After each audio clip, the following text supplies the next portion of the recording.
سلام تعنا بلي زخبركم تخاتلتي تلفزيون تግራይ نعلة قدامك أتري ساعة 6 فرانز حزنا معلتها وزيناتات حزنا قريبنا لنا زينات الساعات بمراح أنا تخلت خفلا حبيركم له سنة مكتسال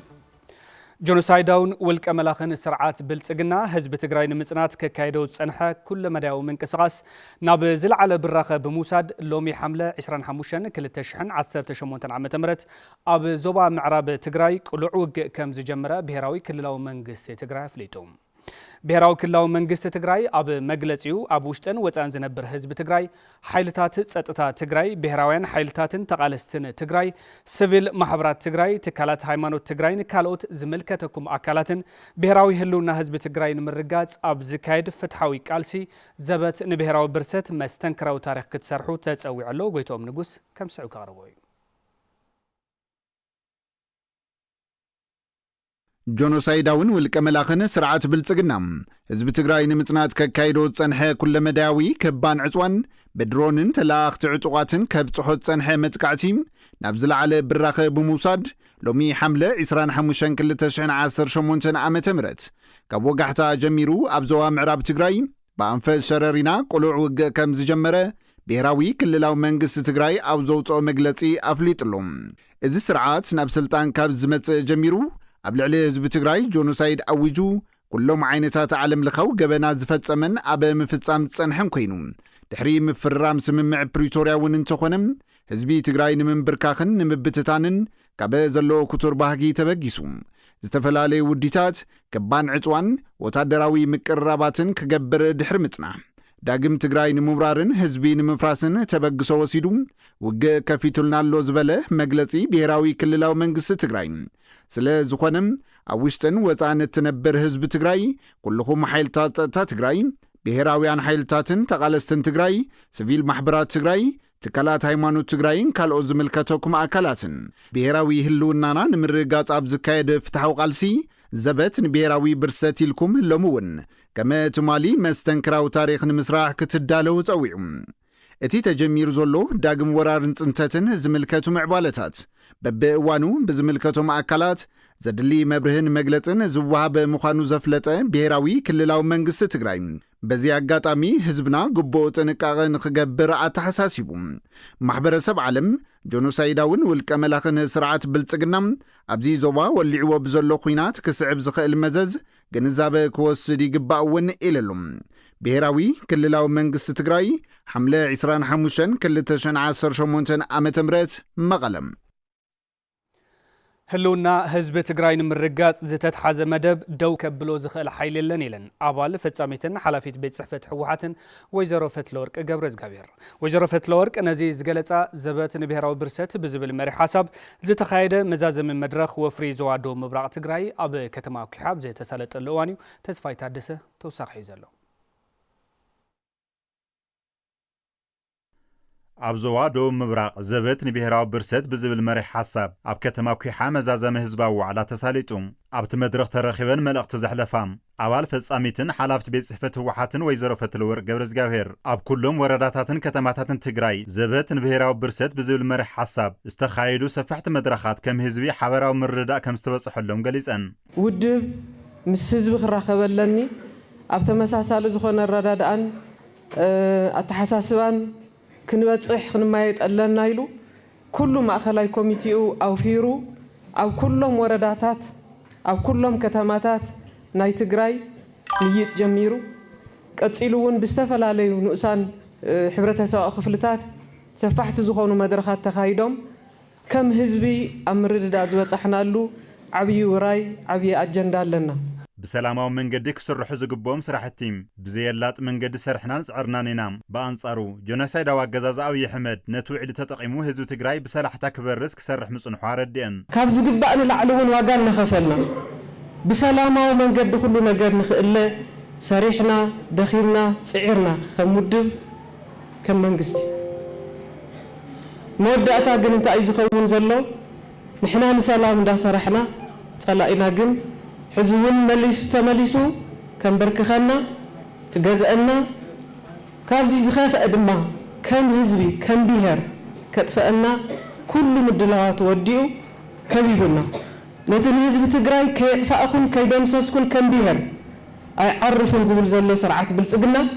كسع نبرس كسع نطفى نصبين أما قابر إلى هلونا نرجعت كالي ما مارس سئلنا إنا ህዝቢ ትግራይ ህልውንኡን ምርጋጽ ዝጀመረ ቃልሲ ብጽንዓት ክቐጽል እዩ ነዚ ዕላማ ደው ከብል ዝኽእል ውሽጣዊ ወይ ደጋዊ ሓይሊ ድማ የለን ኢለን ቀንዲ ዓወት እቲ ብሓሳብ ተረዳዲእናዮ ዘለና ነገር ኣብዚ ከበጻሕና ድሕሪ ሕዚ ዝህልወና ቃልሲ ከምዚ ኢልና ብስሙርና ከምዚ ኢልና ብሓድነትና ኣጠናኺርና ክሳዕ ዝወፈርና ኣብ ቅድሜና ዝጸንሕ ማንም ሓይሊ የለን ሒዝናዮ ዘለና መደብ ክንዕወት ኢና ክንዕውቶ ኢና ህልውናና ዝረጋገጽ ኣብ መቃብር ጀኖሳይዳዊ ስርዓት ብልጽግና እዩ ዋና መሓዳሪ ዘዋደው ምብራቕ ትግራይ ኣይተከላለ ሓጋዚ ዝተኻየዱ መድረኻት ጀኖሳይዳዊ ኣገዛዛዊ ይሕምር ከየጥፋእኻም ህልውና ህዝቢ ትግራይ ምርጋጽ ከም ዘይከኣል ዝተረጋገጸሎምን መደምደምታ ዝተወጽሐሎምን እዮም ኢሎም ኣብዚ ቃልሲ ኩሉ ክኸትፅ ኣውዕል ዘቕረቡ ኣይተከላሊ ትግራይ ንምድሓን ኣብ ዝግበር ቃልሲ ኩሉ ክረባርብ ጸዊዖም ነዚ ኣንጸላሊና ዘለና ህልውና ሓደጋ ንምምካት ድማ ከም ተጋሩ ንዓመታት ሒዝናዮ ዝመጻና ውዳበታትን ትካላትን ብዝግባ ምጉልባትን ምጥንኻርን መማረፅ ዘይብሉ ናይ ቃልሲ መሳርሒና እዩ ከም ተጋሩ ዘለውና ጥንኩር ሓድነትን ዓይንን ብርከትን ባህላይነትን ካልኦት ዓቕምታትን ብምጥንኻር ይመጽእ ዘሎ ሓደጋ ንምምካት ሙሉእ ምድላው ምግባር የድሊ ነዚ ምድላው ኣብ ኩናት ኣትካ ንምዕዋት ጥራሕ ዘይኮነስ ኣቐዲምካ ኣንጸላሊ ዘሎ ሓደጋ ንምትራፍ እውን ዕድል ዝፈጥር ምዃኑ ተረዲና ብመንፈስ ሰዕራይነት ክንዳሎ ይግባእ ብሔራዊ ህልውናና ኣብ መቃብር ብልጽግና ጥራሕ ይረጋገጽ ኢልና እንተደኣ ተረዳዲና ነዚ ስርዓት ንሓሳብን ንሓዋሩ ንምቅራጽ ደጀንን ግንባርን ብምትእሳር ናብ ናይ መወዳእታ ተግባር ምዕራፍ በፂሕና ኣለና በዚ መሰረት ከም ተሳተፍቲ መዛዘሚ መድረኽ ዞባና ዞባ ደቡብ ምዕራብ ካባና ዝድለ ኩሉ ማለት እውን መስርዕ ሰራዊትና ንምምላእ ኣካላዊ ኩነታት ዝፈቕዶ ኩሉ መንእሰይ ክጋደል ሰራዊትና ብሎጂስቲክስ ይኹን ብዕጥቀት ስልጠን ክጠናኸር ክንገብር በዘጋጣሚ ጻውዒተይ የቐርብ ተሳተፍቲ ትዘተ ብወገኖም ንሰራዊት ትግራይ ብሓይሊ ሰብን ሎጂስቲክን ብምጥንኻር መኸተኦም ከም ዘሐይሉ ቃል ብምእታውን በዓል 9 ነጥቢ መግለጽ ቅዋም ብምውፃእን መድረኽ መዛዘሚ ዘቤት ንብሔራዊ ብርሰት ዘዋደው ምብራቕ ዛዚሞም ህላዊ ህዝቢ ትግራይ ኣብ መቃብር ስርዓት ብልጽግና ይረጋገጽ ሚድያታት ትግራይ ሃለዋትን ድሕንነትን ህዝቢ ትግራይ ንምውሓስ ኣብ ዝግበር ቃልሲ ወፍሪ ዘበትን ብሔራዊ ብርሰት ምዕዋት ግቡአን ክፍጽማ ከም ዝግባእ ሓላፊ ቢሮ ጉዳያት ኮሙኒኬሽን ትግራይ ዶክተር አብርሃም ሓጎስ ተሓሳሲቦም ሰሙያን መራርሓን ሚድያታት ትግራይ ኣብ ህልዊ ኩነታትን ምውሓስ ህላዊ ህዝቢ ትግራይ ነመልኪቶም ዘተሳሊጦም ኣለዉ ፍሳጨን ገብረ ኣብዝጊ ከም ስዕበ ዋዲድወሉ ሰውመያን መራርሓን ሚድያታት ጎስጓስ ጽልኢ ኣካይዳ ከም ዘለዋን ገሊጾም ናይ ኢትዮጵያ ሚድያታት ዝሰርሕዎ ዝነበራ ስራሕ ዝገርም ኣብቲ ጽል እናተበገሰ ነቲ ክግበር ዝሕሰብ ዝነበረ ናይ ጀኖሳይድ ጨፍጫፍን ኩናትን ከም ቅድመ ድልውነት ምፍጣር ኣብ ርእሲ ደቂ ሰባት ብጽልኢ ኣስኪርካን ብጽልኢ ናብ ዘይኮነ ዳይሬክሽን ወሲድካ ብስምዒቶም ጉድካ ኣብ ልዕሊ ዝኾነ ይኹን ትግራዋይ ኣብ ዝሃለወ ይሃሉ ማለት እዩ ኣብ ትግራይ ንዘሎ ከምቲ ዝረአናዮ ብኩናት ማለት እዩ ኣብ ካልእ ከባቢታት ከም ንዘሎ እንደገና ከምዘይ ዜጋ ናይ ዝዓዲ እዚኣ ተገይሩ ክረአን ክሳደድን ብዘግብር መልክዑ ሰፊሕ ስራሕ ዝሰርሓሉ ኩነታት ኢና ንርኢ ማለት እዩ ዘን ሚድያታት እዚኣተን ናይ ኦልሬዲ ጆኖሳይዳል ሚድያስ ኢልና ኢና ክንወስደን ንኽእል ማለት እዩ ኣብ ልዕሊ ህዝቢ ትግራይ ጨፍጫፍ ክፍጸም ዝገበራ ተህዚ ዝገብርኦ ዘለዋ ኩነታት እውን እንተርኢና ዘይተዛዘመ ጆኖሳይድ ኣብ ልዕሊ ትግራይ እንደገና ንኽፍጸም ዝሰርሕዎ ዘለዋ ስራሕቲ ብጣዕሚ ዝገርም እዩ ማለት ብዶክመንተሪ ድዩ ብዜና ድዩ ሕሶት ፋብሪኬት ብምግባር ድዩ ዝስራሕ ዘሎ ስራሕቲ ብግልጽ እንሪኦ ዘለና እዩ ማለት እዩ ኣብቱ በአንጻሩ ድማ ሚድያታት ትግራይ ህዝቢ ትግራይ ከይጸንትን ከይምብርከኽን ሃለዋትን ድሕንነቱን ንምርግጋጽ ኣብ ቃልሲ መኸተ ክዓስለ ምግባር ዕዙዝ እጃመ በርኪተን እየን ዝበሉ ዶክተር አብርሃም ሕዚ ድማ ህዝቢ ትግራይ ንምጽናትን ንምንብርካኽን ዝተጀመረ ወፍሪ ጽንታ ጀኖሳይዳዊ ገዛዛ ኣብይ ኣሕመድ ብምምካት ሃለዋትን ድሕንነትን ህዝቢ ትግራይ ንምውሓስ ዝተጀመረ ወፍሪ ዘበት ንብሔራዊ ብርሰት ኣብ ሽትኡ ንምብጻሕ ጉበእን ክፍጽማ ይግባእ ኢሎም ናብ ሚድያታት ትግራይ ክንመጽእ ከለና ቅድሚ ጀኖሳይዳዊ ኩናት ነቲ ዝነበረ ናይ ጀኖሳይድ ቅስቀሳታት ብምምካት አንጻር ዝተሰርሐ ስራሕ ብጣዕሚ ዓብይ ታሪክ እውን መዝጊብዎ ዝሓለፈ ማለት እዩ ዋላፍቲ እዋን ኩናት እውን እንድሕር ወሲድና ናይ ትግራይ ኩነታት 360 ዲግሪ ዝተዓፀወሉ ናይ ህዝቢ ትግራይ ጨፍጫፍ ናይ ህዝቢ ትግራይ ስቃይ ናይ ህዝቢ ትግራይ ህልቂት ዓለም ከይትሰምዕ ዝተሸፈነሉ ኩነታት ከም ዝነበረ ኩላትና ንግንዘቦ እዩ ህዝቢ ትግራይ ሕቱ ግልጽን እያ ብሔራዊ መሰለ ይከበር ብሔራዊ ህልውና ይክበር ክለለዎ መሬተይ መረበተይውን በታ ስርዓት ክትመለስ ክለለዋ በተሐገ መንግስት ዘነጸራ መንገዲ እዚያ እንድሕር ኮይና ኩለን ቤዚክ ነሰሲቲስ ዝበሃላውን ከማላ ክላለውን እዚአን ጌርና ከም ህዝብ ክነብር ክንክእለለና ይዙል ዘሎ ካሊ ሕቶ ይሓተተን ማለት እዩ እዚኣ ይትኸውንን ይዝበሃል ዘሎ እዚኣ ዘይትኸውን እንተኮይና ታክትግበር ትኽእል ቃልሲ አካይድካ ተመሰልካ በአግባቡ ክትረክብ ምፍታን ያ ተመሰረታዊት ነገር ክትከውን ትኽእል ዝብል ሙሳ ደገዳሲ ማለት ስለዚ ኣብዛ ከምዚ ዝበለት ኩነታት ናይ ሚድያታትና ተራ እንታይ ይኸውን ዘለዎ ዝብል ከዓ ግልጽ ይዝኸውን ማለት እዩ ነታ ብሔራዊ አጀንዳ ማእኸል ጌርና ከም ህዝቢ ህልውና ህዝቢ ትግራይ ከመይ ነረጋግጽ ኣብ ዝብል አጀንዳ ረቢብና ተሓጋጊዝና ንሰርሕ ዝብል ቃልሲ ህዝቢ ትግራይ ምውሓስ ህልውናን ምርጋጽ መሰል ዓርሰ ውሳነን እዩ ዝበሉ ዶክተር አብርሃም ሓጎስ እዚ ዝዕወት ድማ ኣብ መቃብር ጆኖሳይዳዊ ገዛዛ ኣብዪ ኣሕመድ ብምዃኑ ሚድያታት ትግራይ ብጽሒተን ክፍጽማ ከም ዝግባእ ኣገንዚቦም ኣብ ቢሮ ፍትሒ ትግራይ ኣርቃቂ ሕጊ ኣይተ ገብረ መድህን ፀሃየ ንምውሓስ ህልውና ህዝቢ ትግራይ ዝወፅእ ኣዋጅ 366 ዝባር 2018 ቃልሲ ህዝቢ ትግራይ ብምድኻም ህዝቢ ትግራይ ክበርስን ክበታተንን ንምግባርን ሓድነት ህዝቢ ትግራይ ንምዝራግን ዝሰርሑ ኣካላት ካብ ተግባሮም ክቁጠውን ብትግራይ ዘካይዶ ቃልሲ ምውሓስ ህልውናን ምርጋጽ መሰል ዓርሰ ውሳነን ንምዕዋት ዝሕግዝ ምዃኑን ኣገንዚቦም ናይ ሰላም ምህዋኽ አጠቃላል ናይ ማሕበራዊ ኢኮኖሚ ምህዋኽ ከተመሓደሩ ትኽእል ሕጊ ኣቀዲምካ ምውፃእ ኣገዳሲ ማለት እዩ ከምዚ ዓይነት ፍሉይ ሕጊ ምውፃእ ዘድልዮ ድማ ኩሉ ግዜ እዋን ኩናትን ሓውሲ ኩናትን ፒስ ኤንድ ኦርደር ዝበሃል ብሰፊሑ ናይ ምህዋኽ ኩነታት በቲ ልሙድ ወይ ከዓ በቲ ስሩዕ ኣካይዳ ክትቆፃፀረሉ ዘይትኽእል ኩነታት ስለ ዝፍጠር ኣብቲ ኩነታት ንሱ ናይ ሓይሊ ሰብ ናይ ሃፍቲ ብዝተማእኸለ ኣገባብ ንምምራሕ ዘኽእል ከምኡ ድማ ዝተፈለዩ ምንቅስቃሳት ክህሉ ከጋጥሙ ከለዉ ከዓ ብዝተፈለየ ኣገባብ ናብ ናይ ሕጊ ስርዓት ተእትወሉ ኣካይዳ ስለ ዘድሊ እዩ ማለት እዩ እቲ ዝወፅእ ኣዋጅ ካብቶም ዝሓዞም ዓንድታት ምውሓስ ህላወ ሚድያታት ትግራይ ዘህልወን እጃም ብኣግባቡ ክፍጽማ ዘጠናኽር ከም ዝኾነ እውን ኣይተ ገብረ መድህን ገሊጾም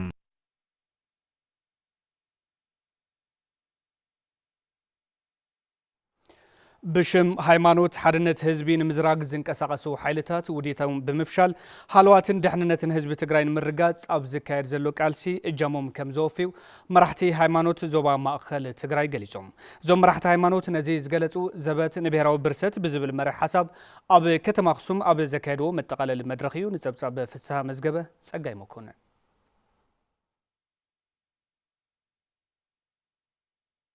ማእከል ትግራይ ዝተወከሉ መራሕቲ ዝተፈላለዩ ሃይማኖታት ዘበት ንብሔራዊ ብርሰት ብዝብል መራሒ ሓሳብ ኣብ ከተማ ኣክሱም መድረኽ ዘተ ኣሳሊጦም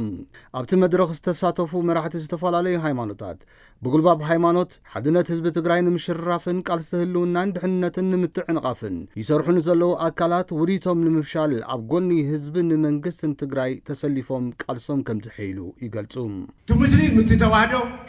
ትተዋህደን እቲ ሙስሊም ሃይማኖትና ጽዕና ክብርና ግን ናጠንከረ ኩሉ ሻል ብሓደ ክንከድ ዝቆልኡ ዘይተረድኦም ሰባት እዮም ዘለውና ዝበዝሕ ጽቡቕ ኣለና ብኻሊእ ዓወት ወፂሎም ምስ ብሃይማኖት ዝኣትውና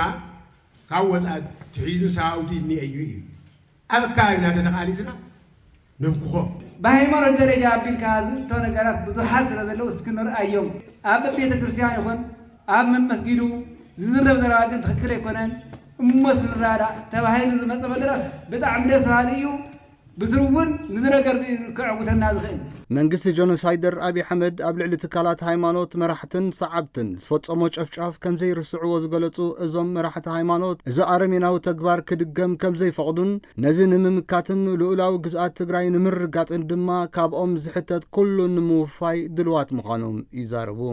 ጉልበት ዘለዎ ብጉልበቱ ገንዘብ ዘለዎ ብገንዘቡ ኣቑሑት ዘለዎ መሳርሒ ብቑሑ ገይሩ ደጀን ኮይኑ ቆይሙ ነቲ ዝመፀና ዘሎ ማዕተ ዘይተቃሊስናዮ ከም ቅድሚ ሕዚ ኣትይዎ ንበር እንተኣትዩ ህፃናት ቆልዑ ኣይገድብ ቀሽቅ ኣይገድብ ዘሎ ቦታ ኩሉ እንተተወሲዱ ውንስ ትግራይ እንታይ ኣለዋ እምባ ሰማያታ እቲ ናይ ኩማታት ዘሎ ኩማታት እዩ ዝኔት ማእኸላዊ ዘሎ ማለት እዩ እናዚ ግን ተሓባቢርና ቤተ ክህነት ይኹን ህዝቢ ዲያቆን ይኹን ቀሺ ይኹን ፈላሲ ይኹን ኩሉ ብሓደ ኮይኑ ፍቲ መኸተ ከኣተሉ ሓላፊ ቤት ጽሕፈት ሕወሓት ዞባ ማእከል ትግራይ ኣይተትኩ ሃይሉ ኣብ መንጎ ሃይማኖታት ቅርሕንቲ ፈጢርካ ሓድነት ህዝቢ ትግራይ ንምዝራግን መኸተ ንምትዕ ንቓፍን ይግበር ንዘሎ ሽርሒ ጸላእቲ ብምርዳእ መራሕቲ ሃይማኖት ኣብ ምፍሻሉ እጃሞም ኮፍዩ ትጽቢት ይግበር ይብሉ ኣብቲ መድረኽ ዝተረኽቡ ዋና ኣመሓዳሪ ዞባ ማእከል ትግራይ ኣይተሽሻይ ግርማይ ልኡላውነትን መሰል ዓርሰ ውሳነን ህዝቢ ትግራይ ንምርጋጽ ኣብ ዝግበር ቃልሲ ግደ መራሕቲ ሃይማኖት ወሳኒ ከም ዝኾነ ድማ የገንዝቡ ጆኖሳይደር አብይ አሕመድ ዳግማይ ጽንተት ንምፍጻም ኩሎም ምድለዋቱ ወጊኑ ወገብጠና ኣብ ዝግበር ግጥም እጃም መራሕቲ ሃይማኖት መተካታ ስለዘይብሉ ግልጽነት ፈጢሮም ድልድል ዓቕሚ ንምፍጣር ትሕዝቶ ዘለዎ መድረኽ ነሳልጥ ኣለና ንህልውናና ብነካይዶ መኸተ ኣብ ውሽጢ ትካል ሃይማኖት ዝተራእዩ ንመኸተና ዓቀፍቲ ኣራያታት ተግባራትን ብኣጋ ክቀርም ዘኽለና ምርዳኽ ንገብር ዝተፀውዐ መድረኽ እውን እዩ ሓምለዎትን ጽሩያትን ከተማታት ትግራይ ንምፍጣር ዝተተሓዙ ክረምታዊ መደባት ልምዓት ንምዕዋት ከተማታት ስራሕተን ብዝግባእ ክከታተላ ከም ዝግባእ ሓላፊ ቢሮ ልምዓት ከተማን ኮንስትራክሽንን ትግራይ ኣይተ ኣለም ገብረዋህድ ገሊጾም ወፍሪ ተኸላፈልሲ ከተማታት ትግራይ ሎማዓንቲ 25 ሓምለ 2018 ዓ.ም ኣብ ከተማ መቐለ ተጀሚረሎ ገብረ መድን ተወልደ መድን ተወሳኸሎ ወፍሪ ተኸላፈልሲ ከተማታት ትግራይ ሎማዓንቲ ብደረጃ ክልል ኣብ ከተማ መቐለ ተጀሚሩ ካብ ብኽለት ነፃ ዝኾና ሓምለዎትን ጽሩያትን ከተማታት ትግራይ ንምፍጣር ዝተተሓዙ ክረምታዊ መደባት ንምዕዋት ከተማታት ስራሕተን ብዝግባእ ክከታተላ ከም ዘለወን ሓላፊ ቢሮ ልምዓት ከተማን ኮንስትራክሽንን ትግራይ ኣይተ ኣለም ገብረዋህድ ገሊጾም ከተማታት እውን ነበርተን ምቹዋት ንምግባር ከምኡ ኢሉ እውን ብሄራዊ ናይ ከባቢ ሓለዋን ንምጥንኻር ኣብ ከተማኡ ብገጠሩ ዝካየድ መሰረታዊ ስራሕ እዩ ለብዘበን ምስ ሓለፈ ናይ 2 ወርሒ ስራሕቲ 60 መዓልቲ ኢልና ዝተበገስናሉ ኣጠናኺርና ክንሰርሕ ከም ዘለናን ከም ዝግባአናን ድማ ኣስፊሕና ክንከዶ ዝወጠና ስራሕ እዩ ነይሩ ክሳብ ሕጂ እቲ ዝናብ በብዙሕ መንገዱ ናይ ሕፅረት ከይዲ ስለ ዝነበሮ ኣብ ኩሉ ከተማታት ብሓንሳብ ዝጅመረሉ ዕድል ቁሩብ ጽበል ይጸኒሑ ሕዝቲ ናይ ዝናብ ኩነታት ብዝሕሸ ይመጽእ ስለ ዘሎ ኣብ መላእ ከተማታት ትግራይ ስራሕ ዝተጠናኺሩ ክወጽእ ኣብ ኩሉ ከተማታት ትግራይ ስራሕ ዝተጠናኺሩ ክኸድ ከም ዘለዎን ክቕጽል ከም ዘለዎን ተጀማሚሩ ጸንሐ እውን ተጠናኺሩ ክወጽእ ዘይጀመረ ከተማታት ኩለን ከዓ ንኽጅምራ በዘጋጣም እዚ ናብ ኩለን ከተማታት መልእኽተይ ክሓልፍ ይደሊ ሕዚ ዘጋጥም ዘሎ ኢሊኖ ሲዒቡ ዝመጽእ ለውጢ ኩነታት ኣየር ንምክልኻልን ንጥዕና ምቹዋትን ተሃረፍትን ከተማታት ንምፍጣርን ህዝቢ ኣብ ዝሓለፉ ዓመታት ዝኸዕበቶም ልምድን ተመክሮን ወፍሪ ሓምለዋይ ልምዓት ሰኒቑ ክሰርሕ ኣይተኣለም ፀዊዖም እቲ ከባቢና ናይ ድርቂ ፀገማት ዝረአየሉ ከባቢ እንዲና ዘለና ስለዚ ዝኸም ዘለ ሽግር ንምቅላል ብመሰረቱ ናይ ተፈጥሮ ሃፍቲ ስራሕቲ ንትግራይ ብጣዕሚ ወሳኒ ሃፍቲ ናይ ተፈጥሮ ሃፍቲ ስራሕቲ ሓደ ከዓ ዝኸምዚ ዝበለ ገፊሕ ናይ ደን ተኸላ ስራሕትታት ተጠናኺርካ ምውፃእ እዩ ከንቲባ ከተማ መቐለ ኣይተ ሃይለ ኣረጋዊ ኣፍታ ከተማ ኣብ ክረምታዊ መደባት ወፍሪ ጽሬትን ተኸላፈልስን ንምስራሕ ዝተተሓዘ መደብ ህዝቢ ዘሳተፈን ብዝተወደበን መንገዲ ይሳለጥ ምህላው ሓቢሮም እዚ ናይ መንግስቲ ውራይ ጥራሕ ከይኾነስ ናይ ንግዲ ማሕበረሰብ ኣጠቓላልቲ ህዝቢ ነበረ ከተማ ካብ ምትካል ጀሚሩ ክልክኑ ሓለውኡ ካብኡ ድማ ባፂሑ ጽቡቕ ምዕሩግ ከተማ ክኸውን ናይ ምግባር ስራሕቲ ኣብ ከተማ መቐለ ኣብ 60 መዓልታት 150,000 ዝብልዑ ተኽልታትን ዕምበባታትን ንምትካል መደብ ተታሒዙ ይስራሕ ከም ዘሎ ኣብ ከተማ መቐለ ኣብ 60 መዓልታት 150,000 ዝብልዑ ተኽልታትን ዕምበባታትን ንምትካል መደብ ተታሒዙ ይስራሕ ከም ዘሎ ኣካየዲ ስራሕ ቤት ማዘጋጃ ከተማ መቐለ ኣይተወረስ ገብረ ጻድቃን ገሊጾም እቲ ወፍሪ ሕዚ ብዕሊ ጀሚርና የለና በብገዝኡ ሕብረተሰብ ዝተኽለሎ በብኣፍ ደገ ገዝኡ ዝተኽለሎ ሚድያናት እንተክል ኣለና ፍሮም ዝብልዑ ካልኦት ተኽልታት እንተክል ኣለና ነበርቲ ክፍላተ ከተማ ሓድነትን ዓዲ ሓቅን ብወገኖም ዝተኸልዎም ተኽልታት ግቡእ ሓለዋን ክንክንን ብምግባር ውቅብትን ሓምለወይትን ከተማን ምፍጣር ከም ዝረባረቡ ኣፍሊጦም ክረምቲ መንግስትና ዘውር መምርሒ ሓምላዊ ተኽሊ ስለልብል ክተክል መጽያ ክልተ ተኽሊ ተኽል ኣለኹ እናመጻኹና ካናኸነን እየ ሳምባስ ካብ ዝኾነ ሓምለዋይ ልምዓት ዝበሃል ብሂወቱ ጥዑይ ጽሩይ ኣየር ረኺቡ ክነብር ተዳ ኮይኑ ኣብ ሓምለዋይ ልምዓት ዘለዎ መለኻኽታ كعبلو طالعنا ናይ ሓድነት ለለ ትራፊክን ፖሊስን ምስ ኣዛዚና ያው ላውዚ ተዋፊርና ጽቡቕ ተኽሊና ማለት እዩ ተኽሊ ጽቡቕ እዩ ምክንኻን ደማይ ናይ ለማ ተይል ባህለለ ተኽሊ ምክንኻን እያ እዚ ብፋብሪካታት ዝተፈላለዩ ፖሊሽናት ብኽለታት ኣለው እዚኦም ንምክልኻል ከተማታት ሓምለማይ ምግባር ወሳን ስለ ዝኾነ ስለዚ ዝኾነ ይኹን ነገር ብሰብ ይኹን ብእንስሳ ይኹን ሓደ ነገር ሽግር ልከይወጽሐውን ክትትል ያው ልቐጻሊ ክንገብረሉ ኢና ማለት ኣብ አዲስ አበባ ንስተመረጻ ውፃ ዓድታትን ዝበዓል በዓል አሸንዳ ብመንግስቲ ትግራይ ጥራሕ ክምራሕ ምስ ሚኒስተር ስፖርትን ባህልን ምርድዳ ይግበር ከም ዘሎ ቢሮ ባህልን ቱሪዝምን ትግራይ አፍሊጡ በዓል አሸንዳ ሎም ዘመን በድቡቅ አገባብ ንምብዓል ዓብይ ኮሚቴ አሸንዳ ከም ዝተጣሸ እቲ ቢሮ አፍሊጠሎ ገነት ካሕሳይ ተወሳኺ ይዛላ ሎም ዘበን ዝኽበር በዓል አሸንዳ ታሪኽ ክብርን መንነትን ህዝብ ትግራይ ብዘቐጽል መንገዲ ንክበዓል ምድላዋት ከም ዝተወገነ ሓላፊ ቢሮ ባህልን ቱሪዝምን ትግራይ ኣይተ ዶራስ ጎዶም ገሊጾም አሸንዳ ፍሉይ ድምቀት ንምብዓል ዓብይ ኮሚቴ ዝተፈላለዩ ምድላዋት እናገበረ እዩ እዚ በዓል እዚ ድሙቕ ኮይኑ ንክሓልፍ ሓደ ባህላዊ ትሕዝቶ ዝሓለወ በዓል ንኸውን ብደንቢ ኣብዚ ምድላው ንገብረለና ኢና ፍላይ ሰዋና ዝበዓል እዚ ዝኾና ጎራዙ ደቂ ኣንስትዮ ብደንቢ ባህላዊ ክዳንን ተኸዲነን ጥቁናነውን ኣደታትና ይጥቀመለዎም ዝነበራ አርቲፊሻል ከይኮነስ ፀጉረን ተቆኒነን ንኽመጻ ፍላይ መናእሰይ ደቂ ኣንስትዮ ካብቲ ሕሉፍ ዓብይ ኮሚቴ ፍልይ ዝበለ ትኹረት ይብወሎ እዩ እዚ በዓል ብድሙቕ አገባብ ንክሓልፍ ዝተጣየሸ ዓብይ ኮሚቴ አሸንዳ ከም ዘሎ ዝገለጹ ኣይተዶሪ ብሽም አሸንዳ ትግራይ ኣብ አዲስ አበባ ይኹን ኣብ ወፃኢ ዓድታት እንትኽበር ብመንግስቲ ትግራይ ጥራሕ ክምራሕ ንምርዳ ይግበር ኣሎ ኢሎም አሸንዳ ኢትዮጵያ ብዝብል ኣብ አዲስ አበባ ዝተጀመረ ምንቅስቃስ ነይሩ እቲ ምንቅስቃስ ከም ቢሮ እውን ብዕቱብ እናተኸታተልናዮ ጸኒሕና ምስ ሚኒስተር ስፖርትን ባህልን እውን ምርዳእ ገይርና ኣለና ለዚ ትሕቶ አሸንዳ ናይ ትግራይን ተጋሩን ዋና በዓል ስለ ዝኾነ እዚ በዓል እዚ ኣብ አዲስ አበባ ይኹን ኣብ ካልኦት ናይ ወፃኢ ዓድታት ክበዓል ተሎ ብመንግስቲ ትግራይ ጥራሕ ይኹን ምራሕ ዘሎ ዝብል አቋም ኣቕሪብና ዝተዋሃበና ምላሽ ጽቡቕ እዩ ብቐጻልነት ከዓ ምስኣቶም እናተረዳዳእና እቲ ካሊእ ኣካል እቲ ከምዚ ዓይነት ባህልናን መንነትናን ክምንጥል ዝተልዓለ አካል እውን ካብዚ ሕማቅ ተግባር ንኽውጠብ ብቐጻልነት እውን ከም ቢሮ ከም መንግስቲ ከም ዓብይ ኮሚቴ እውን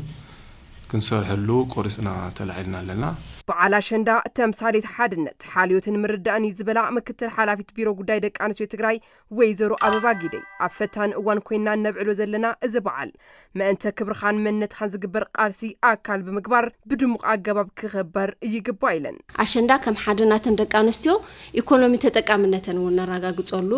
መዳይ ጌርና ክንሕልፎ ኣለና ማለት በብወረዱ ዝካየድሎ ብስም አሸንዳ ማለት እዩ ብስም አሸንዳ ላም ተጸገመት ጓል ኣንስተይቲ ምሕጋዝ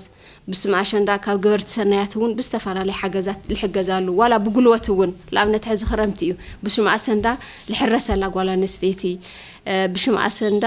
ትሕገዝ ስድራ ስውእ ብዚ ደረጃ ዝገርና እውን ነተን ደቂ ኣንስትዮ ላብ ተጠቃምነት ነውዕለሉ ብደሚቅ ኩነታት ነውዕለሉ ኩነታት ክፍጠረሎ ኢለ ይሓስብ በዘጋጣሚ እውን ከም ውዳዋ ደቂ ኣንስትዮ ውዳዋታትና ኣጠናኺርና ንወፀሉ ሰፊሕ ናይ ምንቅስቃስ ስራሕ እንሰርሐሉ ካብ ጥምረት ጀሚርና ልማዓት ጉጅለ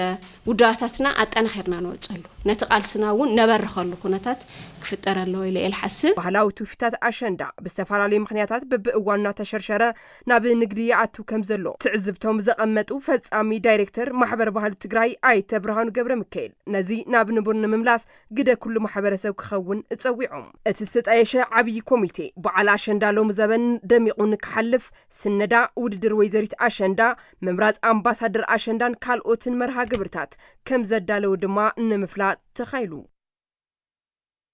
ከፋላይ ግብሪ ንዘይተደለየ ቅፅዓትን ምንግልታዕን ከይቃላዕ ኣብ ዝንስተረፋ መዓልታት ግብሪ ብእዋኑ ክኸፍል ፀውዒት ቀሪቡ ቤት ጽሕፈት ልምዓት እቶትን ማዘጋጃ ቤታዊ እቶትን ከተማ መቐለ ኣብ ምእካብ ግብሪ መልኪቱን ጋዜጠኛታት መብርሂ ይበሉ ሃይለስላሴ ገብረ ሚካኤል ከም ስዕብ ዳሊወሉ ግብሪ ንዳግመ ህንጸትን ሕውየትን ትግራይ ብዝብል መሪ ሓሳብ ባሕቲ ሓምለ 2018 ዓመተ ምህረት ዝተጀመረ ምኽፋል ግብሪ ከተማ መቐለ ኣብ በጀት ዓመት 2018-19 ልዕሊ 7.7 ቢልዮን ብር ዓመታዊ እቶት ንምእካብ መደብ ከም ዝተተሓዘ ይዝከር። ባሕቲ ሓምለ 2018 ዓመተ ምህረት ዝተጀመረ እቲ ምእካብ ግብሪ ነዚያ መልክቶም በጽሕፈት ልምዓት እቶት ማዘገጃዊታዊ እቶትን ቁጥጥርን ክትትልን ንግዲ ከተማ መቐለ ክሳብ ሕዚ ዝበጽሐሉ ምዕባለን ንጋዜጠኛታት መብርሂ ሓላፊት ቤት ጽሕፈት ልምዓት እቶት ከተማ መቐለ ወይዘሮ ልዕልቲ ጸጋይ ኣብ ወርሒ ሓምለ ክኽፍል ካብ ዝግብኦ ልዕሊ 55,000 ከፋሊ ግብሪ ክሳብ ሕዚ ልዕሊ 27,000 ሰብ ከም ዝኸፈለ ተዛሪበን 55,171 ግብሪ ከፋላይ እዩ ካብዚ 27,281 ግብሪ ከፋላይ ክሳዕ ኸዚ ብእዋኑ ግብሩ ከፊሉ እዩ ዘሎ ማለት እዩ ከባቢ 500 ሚልዮን ክንእክብ ኢና ኣብዛ ወርሒ እዚኣ ሒዝና ዘለና ካብ ደረጃ ለን ገዛ ክራይን ኸዚ ከባቢ 198 ሚልዮንን 571,123 ዝኸውን ገንዘብ ኣታዊ ኮይኑ እኒኦ ክሳዕ ኸዚ ማለት እዩ ካብ ካልኦት ንእክቦ ግብሪ ድማ ከባቢ 207 ሚልዮንን 191,559.8 ኣታዊ ኮይኑ እኒኦ بدمر كساع خزي 405 مليون 698 شحن 683.5 أتاو غيرنا هنا مالتي متحابري مزاجاويتاو እቶት ከተማ መቐለ ኣይተ ሙሉጌታ ገብረ ኢየሱስ ቦገኖም ካብ ባሕቲ ሓምለ 2018 ዓመተ ምህረት ክስካብ 30 ጥቅምቲ 2019 ዓመተ ምህረት 1.1 ቢልዮን ብር ንምእካብ መደብ ተታሒዙ ዛጊድ 18 ሚእታዊ ከም ዝተፈጸመ ገሊጾም ዓመታዊ ትልሚ 5.29 ቢልዮን ኢና ሒዝና ንሕና ከም ዝፍለጥ ካብዚ 1.5 ቢልዮን ኣብ 4 ወርሒ ክስ ካብ ሓምለ 1 كسب قمت 30 كبي تلمي حزنا زلنا كاوزي مس عمتاو تلمت النصاصر تلا 5.19% يتفصيم زلو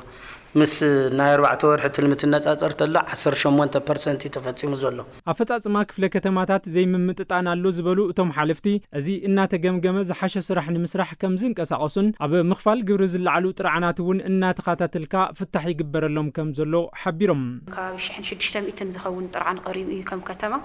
إذا شحن 600 زقرب طرحان بأوانو نايتن طرحان منجتات فلينا مستم قبر خفلتي تردادينا زستفتح الخونتات يزلم أبانا 327 يوم بكتما درجات طرحانات آتيهم كاوزيهم بمردة زستفتحوا 351 يوم استم حايشو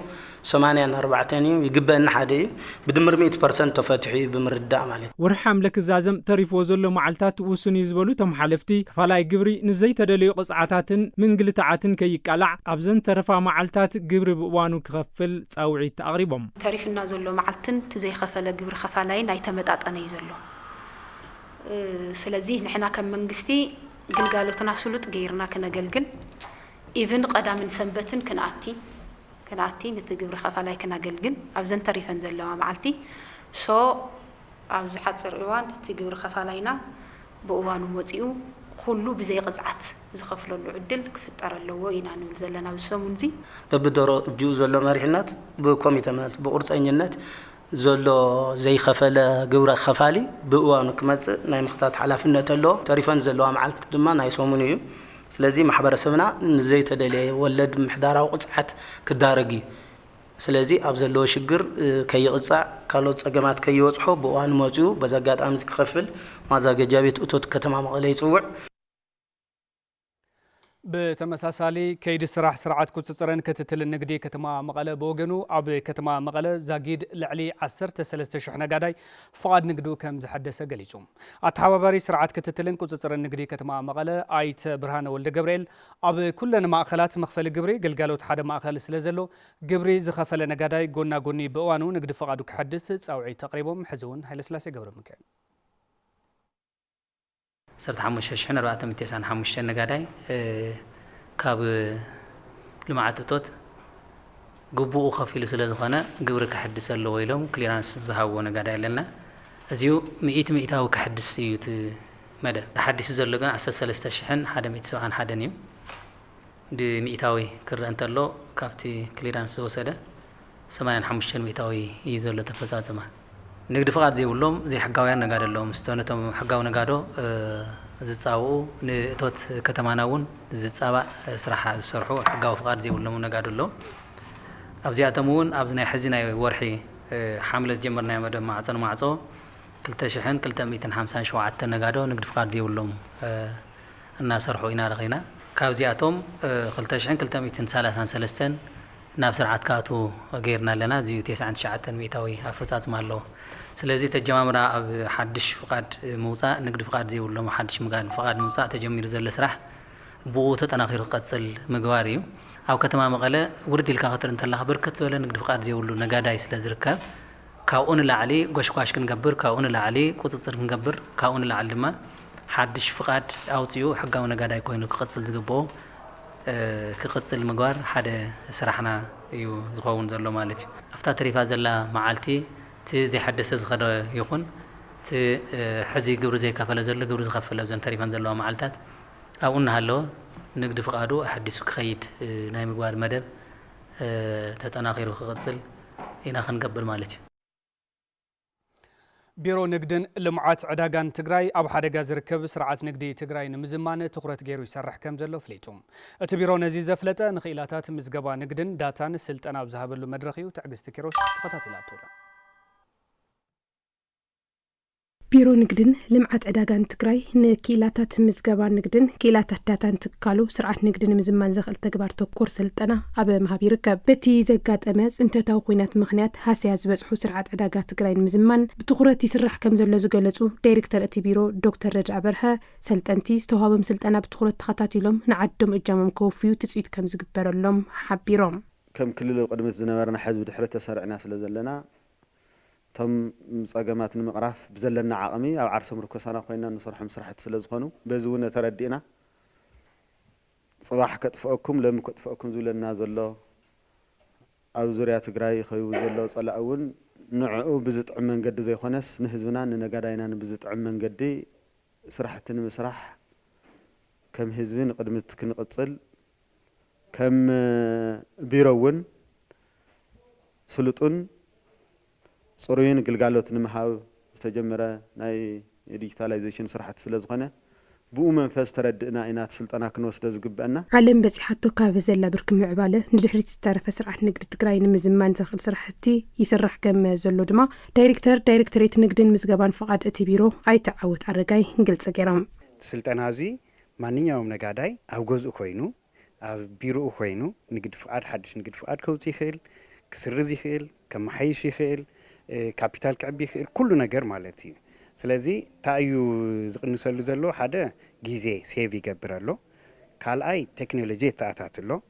ሳልሳይ እናተዋና ደሞ ምሰባት አይራኸብን ዘሎ ምሰባት አይራኸብን ድሕር ንብል ኮይና ሙሉ ንሙሉ ንክራይ ሰብሳቢነት ኣይቃላዕን ዘሎ ማለት እዩ ስለዚ እዚ ከመይ ዲጂታላይዝ ንግበሮ ዝብል ምስ ሰሙያ ተነጋጊርና ሲስተም ዲቨሎፕ ጌርና ስልጠና ኢና ንህብ ዘለና ማለት እዩ ሰልጠንቲ ብግዲኦም በቲ ዝረኸብዎ ስልጠና ዓቕሚ ፈጢሮም ስርዓት ንግዲ ንምዝማን እጃሞም ከም ዝፍጽሙ ኣረጋጊጾም ሕዙን ተነጋዳይ ቀጥታ ትግልጋሎት ክረክብ ሕቱ ኣብዛቕርበሉ እዋን ቁልጡፍ ምላሽ ኢና ክንህቦ ዘለና ምንግልታዕ ከይረኸበ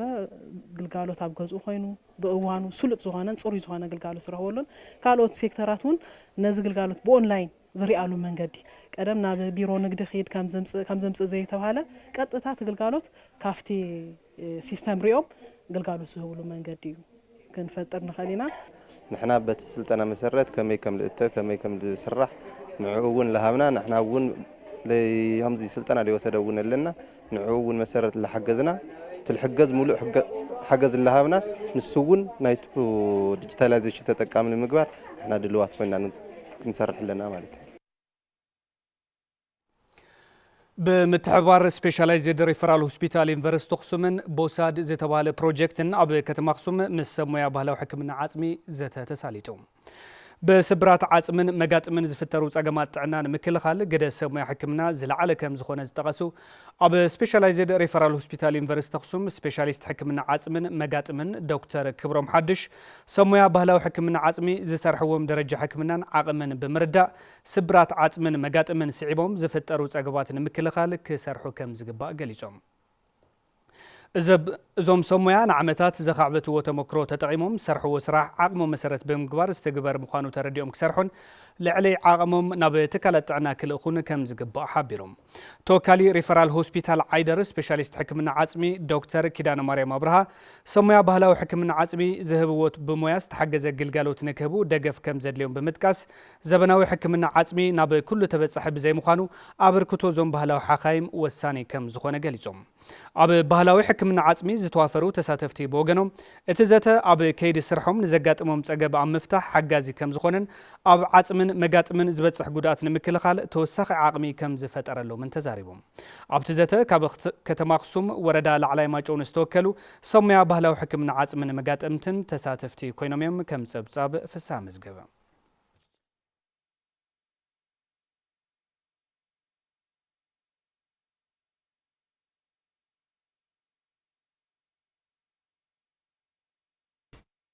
يغنيلنا يوهانس تصوت سبورت تخاتيلنا تمليسنا زخبركم تملكتنا نقطري ساعة 6 فرقان زحزنا معلتا وزيناتاتنا بزينا خنزازم تلفزيون تقراي مريضكم مسألة تكتاتلو كبرات هابلنا ببزل لكم ودما بروح معلتين